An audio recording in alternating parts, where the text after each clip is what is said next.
Hello everybody, welcome to Soft Life Mary channel. If you are new to this channel, you are welcome. Please come back for more videos and subscribe, like, share my videos. Then for my old subscribers and supporters, I'm grateful. I appreciate. Okay, right now I'm trying to give a first aid treatment to a client. Yeah, this can happen, this can be done at home. If you're a caregiver, a mother, an aunt, a sister, friend, this is something that is basic. Like when somebody have a scrape wound, which I'm gonna show you in a minute, you should know how to do the basic cleaning without running to a pharmacist or to anybody. I mean, it's a home kit. Like here, I have my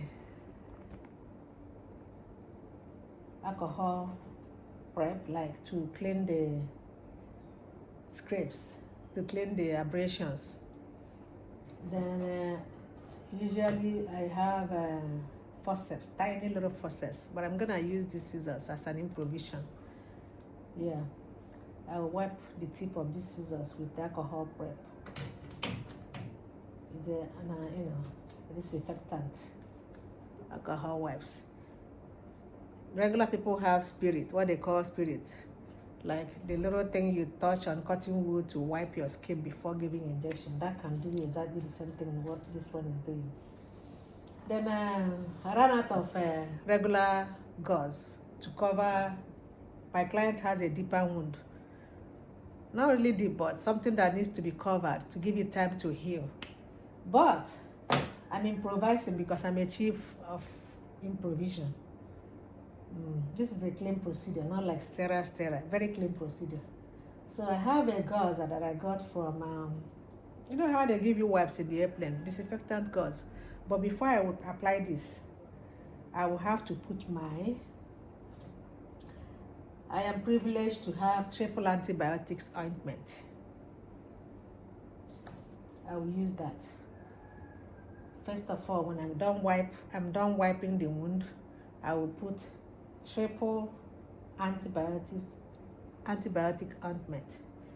Then because I do too much, I will add my Vaseline on top of it so that my dressing doesn't stick before I will use this improvised gauze. Then tape it down with my street tape. Ideally, I like paper tapes, but this is what I got. I'm gonna use it. Then, to make sure my client doesn't scrape it on the bed sheets, comforter, duvet, I will wrap it up with,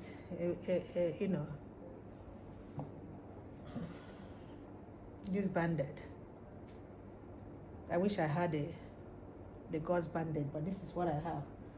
But I don't want these dresses to come off.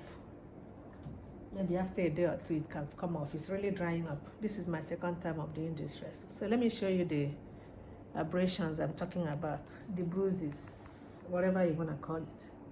I hope I have enough light here. Hold on. This is about the third or fourth dressing. Okay, but the big one is this.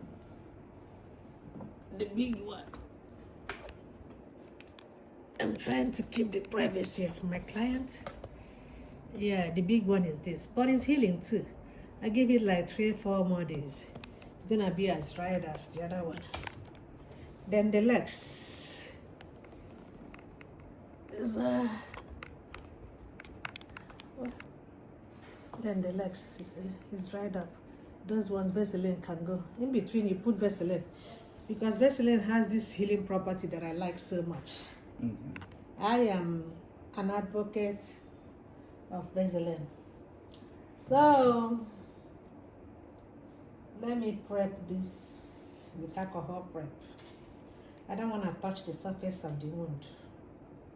So I'm gonna prep these scissors. Prep the tip of these scissors. It's not sharp. Too easy to pick up my dressings.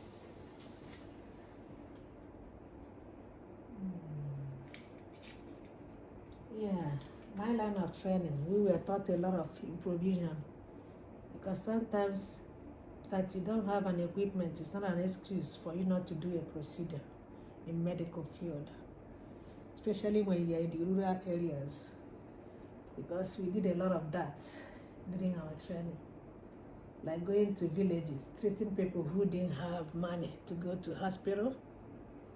Ideally, you're supposed to dab and discard, but this place is already dried, so they're not like fresh. That's why I'm using the same. You dab, you turn around the other side. Okay.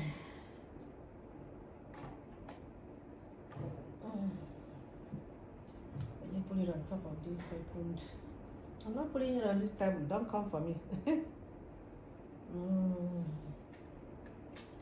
One more, another alcohol prep for these other surface areas. Let me look at that one. Yeah, alcohol prep. We clean from inside of the center of the wound out, so that you don't drag infection from the skin or commensals. I'm being very medically. You don't drag jam from this side into the wound. You clean from inside out. Okay? Let me just use the same thing and dab down here, because it's not a complete sterile procedure. We are just doing clean procedure. Oh, so at least I'm blessed with tons of alcohol preps pad. Let's clean this. Use this side so I don't poke the wound.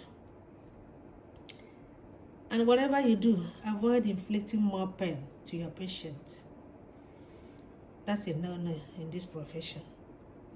Don't inflict more pain. Ideally, even if it's the home remedy treatment you are doing, you check you time your dressing to the time the person gets something like Tylenol or paracetamol, ibuprofen.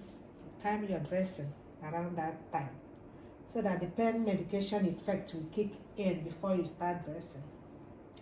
Personally, I hate pain, and when somebody is injured, the least you can do is to relieve their pain. That's the first line of treatment, be it at home or in the hospital. Are you conscious? Are you allergic to any of these things I'm using? That's another thing.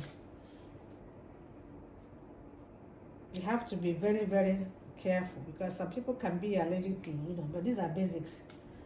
Like if I was to use iodine, let me have that bigger one. You really have to find out whether the person is allergic to iodine at any given point in their life.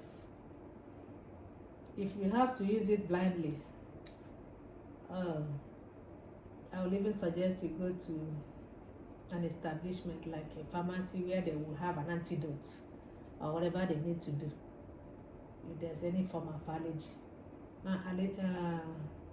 If there's any form of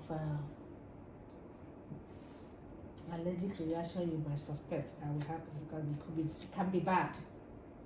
It can be bad. Some can be as bad as compromising somebody's respiratory tract, and you don't want to deal with that at home.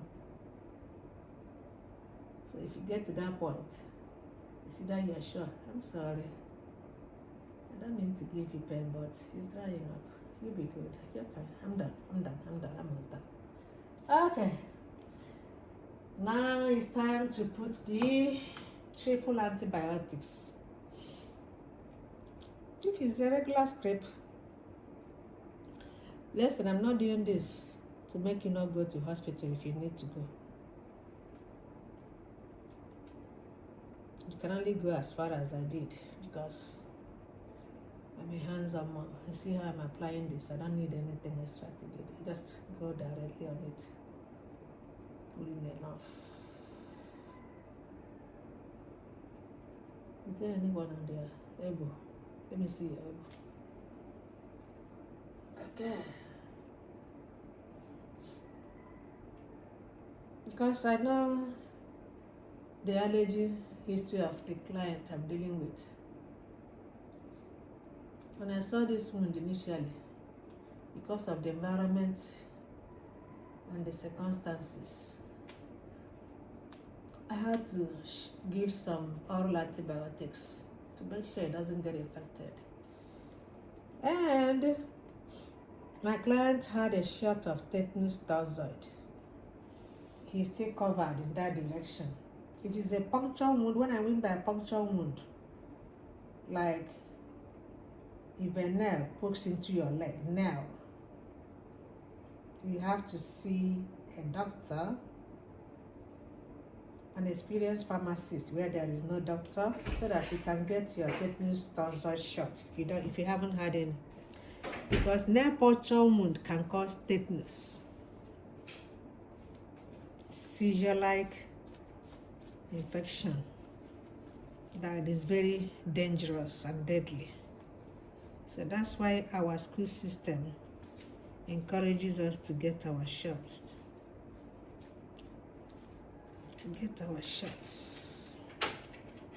So certain wounds you don't mess with at home. You go directly to the hospital so that you get the whole shebang of treatment. Between the tetanus shots, sometimes they may need to run antibiotics, IV, to make sure you don't get more damaging consequences from any injury. Sometimes X-rays might be done depending on the nature of the injury. MRIs. So don't underplay any kind of injury, because it can be really, really detrimental to health.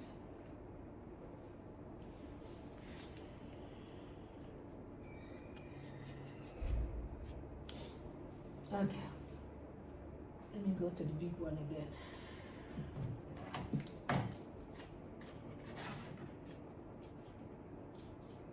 That big one.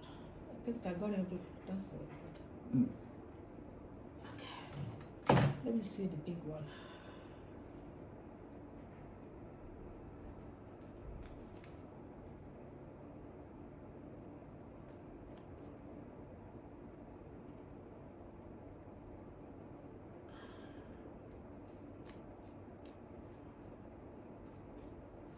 Okay,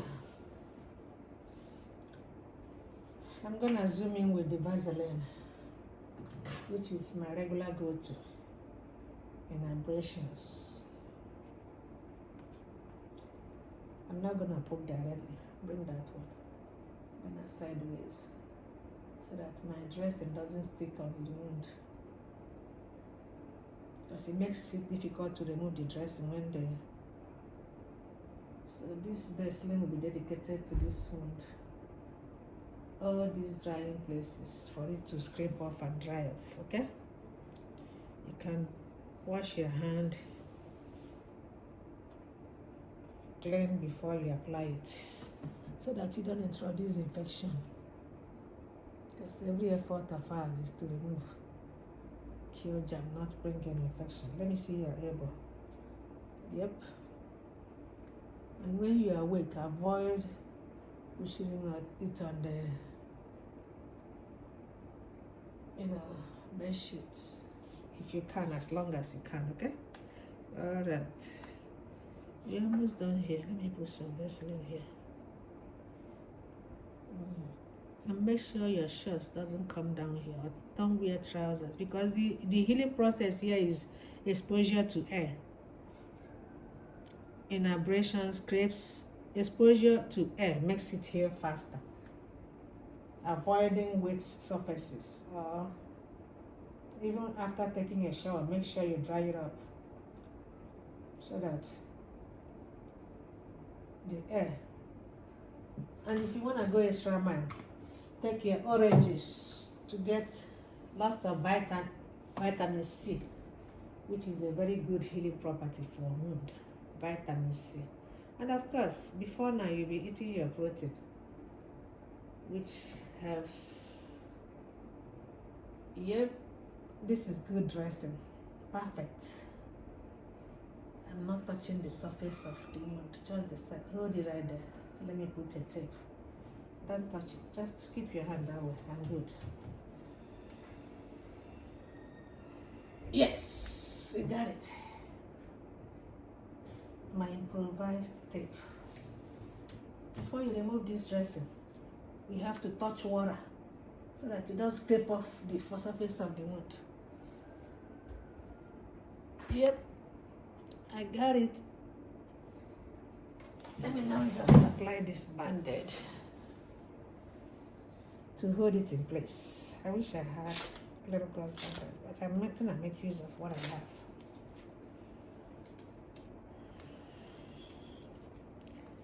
I'm gonna make use of. So you apply your bandage by figure of 8. You see what I'm saying about figure of 8? Figure of 8. Just like crisscrossing. Figure of 8. I don't want this on your skin. It's gonna be itchy. You see how I put in here to be on each other, not on your skin. Yeah, you come down, bend your hand so that it will be easier for you to bend your hand. Not when you put a band-aid. Don't occlude the blood circulation, because you need circulation for wound healing. Especially when there is no broken bone. You don't put, a lot of pressure. See, I'm down here. I'm going up. I don't know whether you really saw the figure out. Whatever you do, secure that band-aid. Bend the hand that way.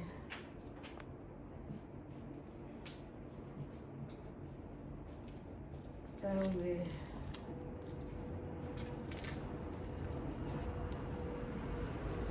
You use the sticky parts to, I don't need band-aid. You use the figure of it. Let me crisscross it so that this side comes across. Good, good, good. If it comes up, that's okay. But by then, all the antibiotics, the Vaseline may have done their job. This is just not for you to touch the bed sheets and stuff.